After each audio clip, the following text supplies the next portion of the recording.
Hi everyone and welcome to Be Dazzled. Today I'll be showing you how to get these electric blue smoky eyes with a bit of an Indian touch. So I really hope you enjoy this video and make sure you subscribe to my channel for more. First we're going to start off by moisturizing our face. So over here I've got some moisturizer on my hand.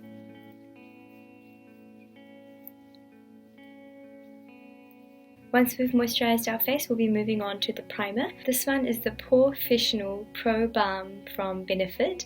Bit of a tongue twister.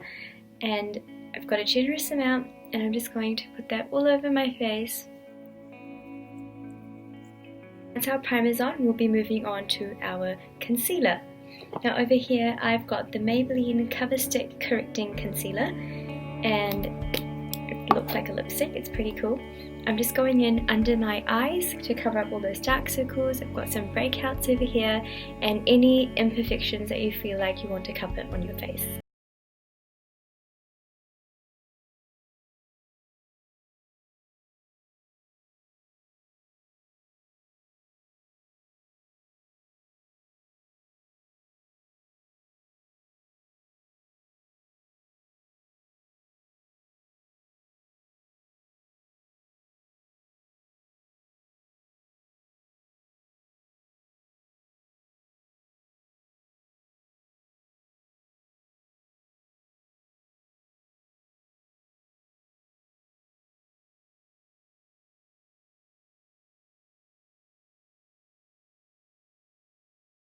Next we'll be moving on to the foundation. Now over here I've got the CoverGirl True Blend Liquid Foundation in the shade Soft Honey. This shade is called Soft Honey. And I'm just going to take a bit, squeeze some onto my hands. I'm just going in with my beauty blender and I'm just going to cover my face, not over covering the areas under the eyes where I've got a bit of the lighter shade, and I will go in and put some highlight in later as well.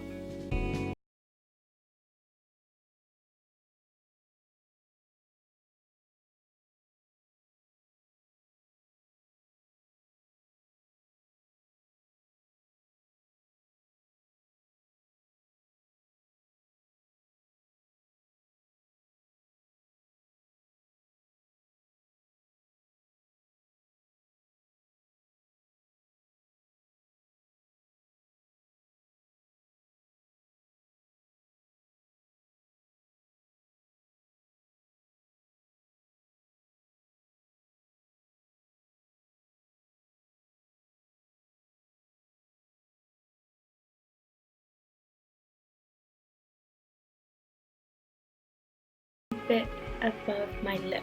I'm going to go back in and work that in and keep those areas lighter than the rest of the face.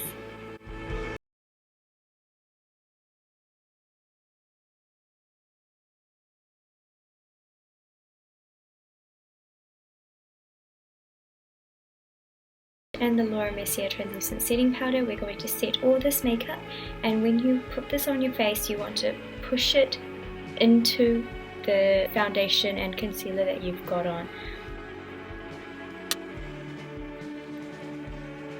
Now over here I've got the Australis Powder Contour Palette, and using the dark and the light shades and the Real Technique sculpting brush we'll be going in to put a bit more definition on our face and also give it more of a trimmed look.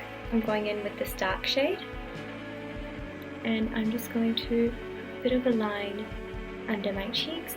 Now if you already have cheekbones like mine that kind of stand out a bit, you don't want to overdo this, but if you have more of a rounded face then you definitely don't want to miss this step.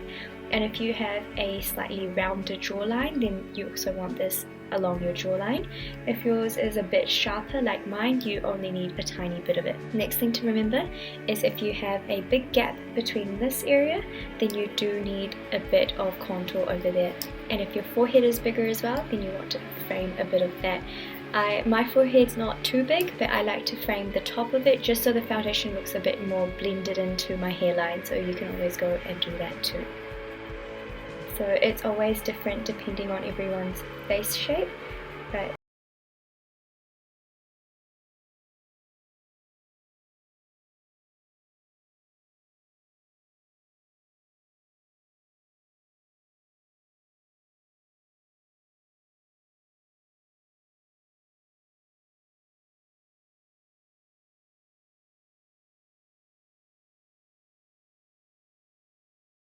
Next, I'll be going in with a little bit of blush.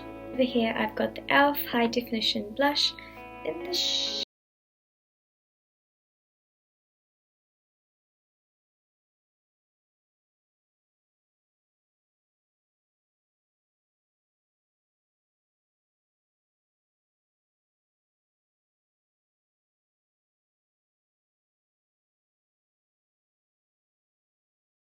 I put on, and I'm just going to pull that out. Excuse the knots I wrote on my hand at work. A very small amount to build into. If you want more, you can always go in and add some more later. When you're going in with your blusher, you want to put it above the part that you've contoured. So when you're putting on your blusher, make sure you start from the middle, going outwards, and always do it in a circular motion so it looks even and you're not left with any streaks on your face.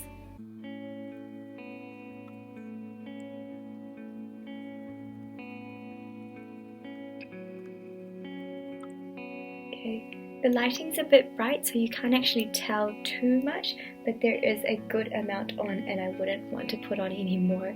Once that's done, we'll be going in with our highlighter. So over here I'm using the white from the Australis contour palette and using the Real Techniques setting brush. I'm just going to add highlight to my face, so we'll be going above where we had our blusher. We can also go along our nose, slightly above the upper lip, the chin, or any other areas you want standing out a bit more.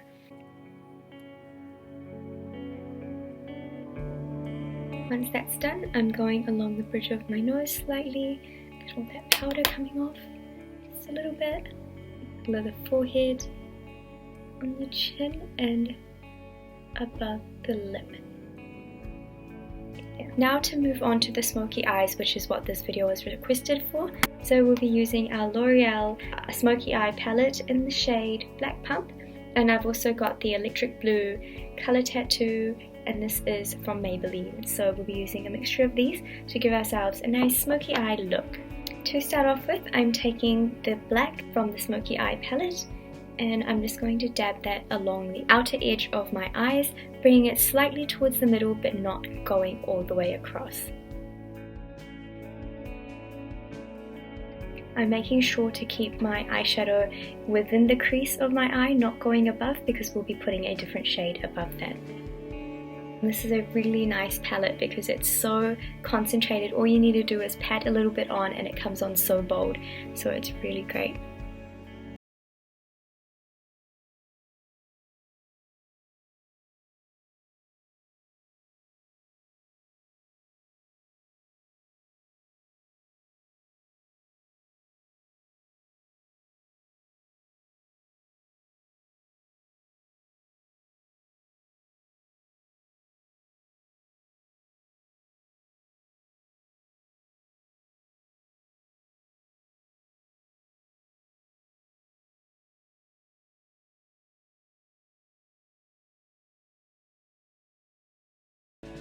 We will go in with the lighter shade. I'm not using an actual white because that's a bit too harsh on your face, so go in with the second lightest shade. This is a bit of like a creamy white, so I'm not sure if it's very clear over here on the camera for you, but this is like a slightly off white, and that's what you want to be using on your face.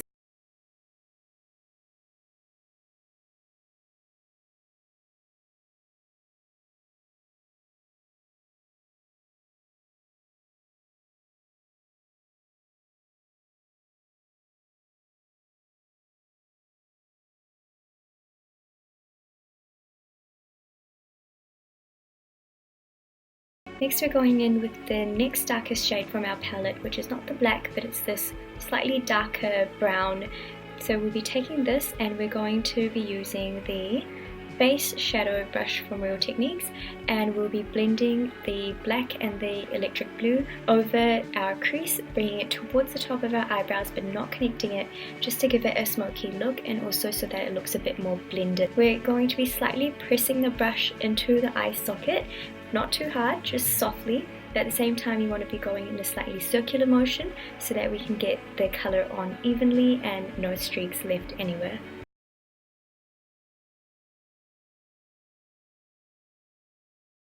So when you do this, don't come all the way into the white, you want to stay along the outer edge of your eye. So just mark where the center is and you want to be on the outside of that. So I'm doing majority of it in the corner of the black and along the top. We want to go in with our off-white again. So you want to start slightly out of the eyebrow. You don't want to start right in the middle over here. So bring it from here and dab it on outside and blend it down. Okay, so we're blending that into the brown that we've got on, just so we don't have any definite lines of where our brown was, where our black was, where the white is. You just want everything blended together. That's the key to making your eyeshadow look good.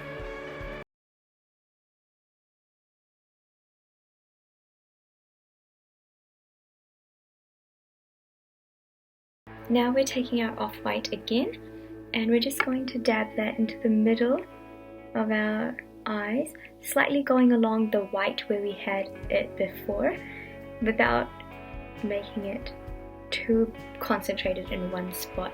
So we're just doing a small V from the top eyelid to the bottom eyelid.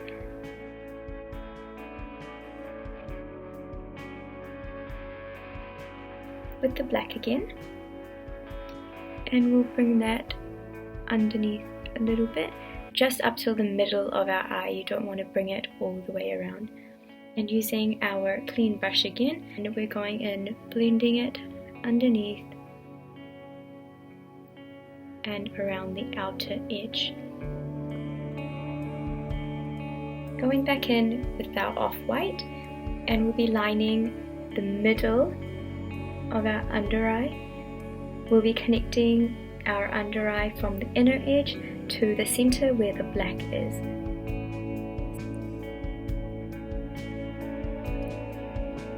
I will be going in with our upper eyeliner, and this is the part that makes your eye completely stand out, brings everything to life, and it's my favorite part. So I've got the Maybelline Master Ink Matte Eyeliner. You can use whichever one you like, but at the moment I'm going through a phase with this. I just really like it so much. I'm going in for a slightly winged look. Bring it out just so it gives you a point to where you're going to connect your eyeliner to.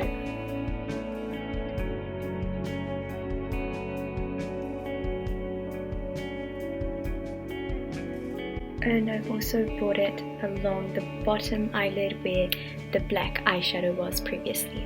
I'm using my favorite mascara at the moment, which is the L'Oreal Faux Lash Sculpt. The shape of the mascara makes it really good to grab all the small hairs, and the best way to get your mascara on is to bring it forward from the top first, then to go underneath and lift it up. So we're going to try that technique today. Bring it down.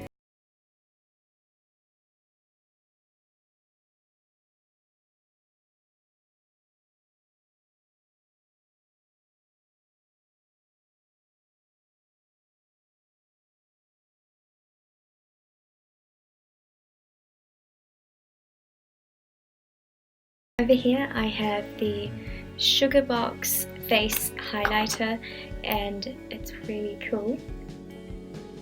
It's actually really shiny, you can't actually tell. So you only need a small amount, you really don't need much of this. This can last you a really long time. And I'm just going to go above my cheeks, there, bring it in on.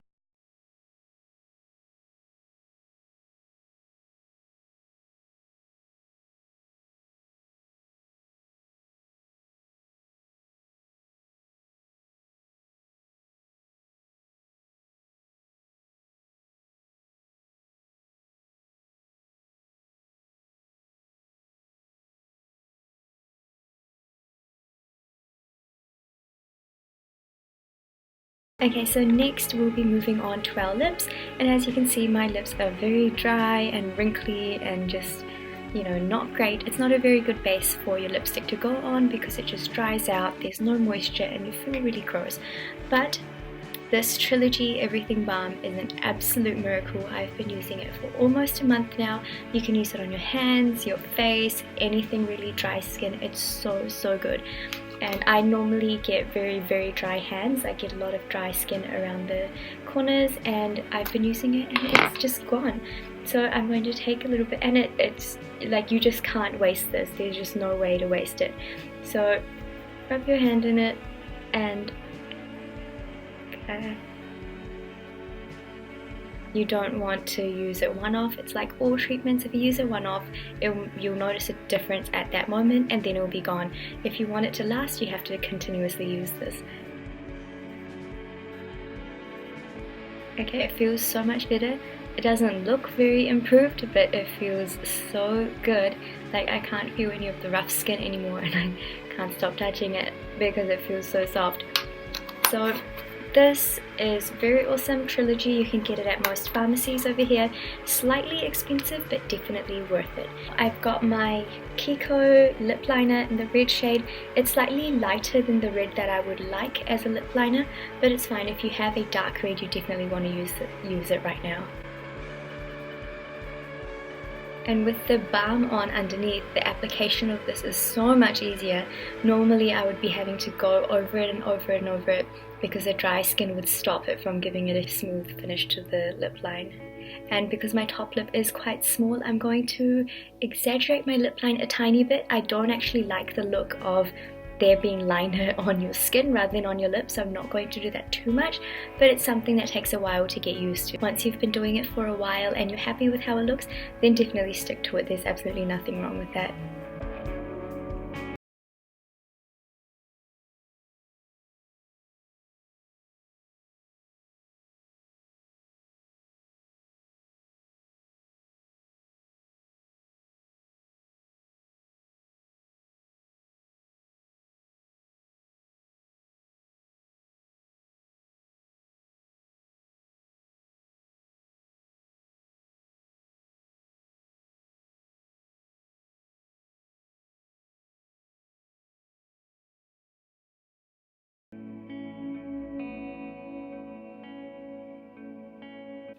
Okay, I love this lipstick, and I'm one of those people that always gets lipstick on my teeth, like literally always. There hasn't been a single time that I've put lipstick on and it's not on my teeth.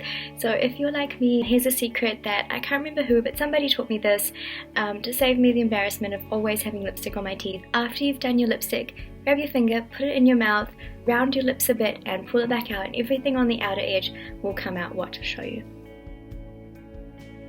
There you go. See that? That's the part that's normally on my teeth, and it's not. It's on my finger instead, so I can wipe it off.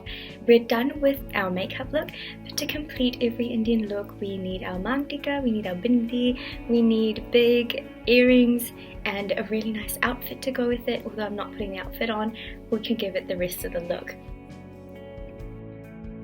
We're going to take our maang tika, and I'm just going to show you how to put it into your hair, and then I'm tying my hair back up because you know, I just came from work and this is what my hair looks like, and it's not all that great. So often to make the maang tika stay on my face, I blue tack the end. It's a bit gross because I've got blue tack on it from last time I wore it, but I'm going to stick that on my forehead and literally press the glue stick and just press the blue tack in. Because see, it's not going to move. That's what you want. You don't want it moving. And you make your parting, move your hair away from the middle. When you do your hair, the best hairstyle is when you can't see hairpins in your hair. So whenever you do give yourself a look, try to always have the pins going through your hair underneath and not over the top, because that's so messy and disgusting, and you don't want hairpins to be seen. That's just not right. Okay, so I've taken this. Now if your maang tika is like mine, where there are gaps in between the sequins or the diamonds, you can put your hairpin through that. If you don't, then you can always put the hairpin through the hook that's at the end. So depending on what yours is like, you can go and do that. I'm going to stick mine through the middle and going underneath, one more at the end, through the hook that's in our hair. Don't bring it completely over the hair unless that is the look you're going for, and that way your pins are covered, but you know, this middle bit can be seen, and that's pretty cool. Going on the side and pushing it down, and again from the other side.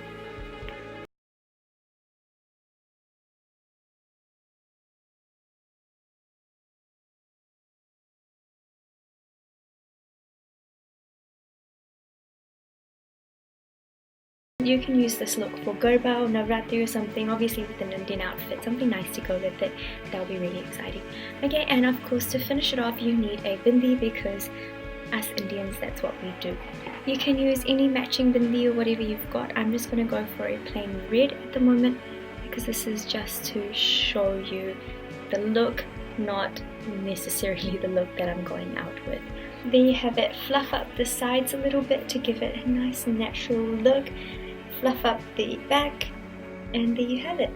That is the look, and there you have it. I hope you liked it, and I hope you have a very awesome outfit to go with it. So enjoy this look, give it a try, and let me know what you thought. Also check out my Instagram, which is surabhi.shukla15, and I always put a whole lot of random stuff up, normally food or what I'm wearing to work and stuff like that, but I hope you enjoy it. Check it out.